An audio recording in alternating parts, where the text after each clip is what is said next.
তেলটা একটু বেশি করে দিলেই পাঁপড়গুলো ভাজতে সুবিধা হয় ঠিকই, বিশেষ করে এই পাঁপড়গুলো যেগুলো এরকম রিং টাইপের দেখতে।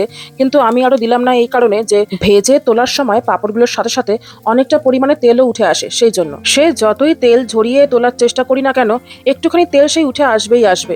সেই জন্যই এরকম অল্প তেলে ভাজছি। এতে অসুবিধাটা কোথায় হচ্ছে বলুন তো, এই যে একটা একটা করে সব পাঁপড়গুলোকে উল্টে পাল্টে ভাজতে হচ্ছে। ব্যাস ভাজা হয়ে গেছে, এখন এগুলোকে তুলে রাখছি। ডাল ভাতের সঙ্গে খেতে না বেশ ভালোই লাগে। ছোটবেলাতে একসময় এই পাঁপড়গুলো খুবই খেয়েছি, কিন্তু ইদানিং দেখছি এই টাইপের পাঁপড়গুলো মার্কেটে খুব একটা দেখা যায় না। এইখানে আমাদের বাড়ির সামনে একটা ইন্ডিয়ান গ্রসারি স্টোর আছে, তো ওখানে গিয়েছিলাম কালকে আটা কিনতে। তো ওই দোকানটা থেকেই আমি আটা ফাটাগুলো কিনি, কারণ ইন্ডিয়ান দোকান তো ওখানে আটাটা খুব ভালো পাওয়া যায়। তো তখনই আমার চোখে পড়লো এই দুটো পাঁপড়ের প্যাকেট, তখনই টুক করে কিনে নিয়ে এলাম। 200 গ্রাম করে এই পাঁপড়ের প্যাকেটগুলো দাম নিয়েছে $3, মানে ওই 200 টাকাই ধরুন। ট্রেনে এক ধরনের পাঁপড় বিক্রি হয় হলুদ রঙের পাইপের মতো দেখতে, এক একটা পাঁপড় এক একটা আঙ্গুলে ঢুকিয়ে খেতাম। এই পাঁপড়গুলো ঠিক ওই রকমই।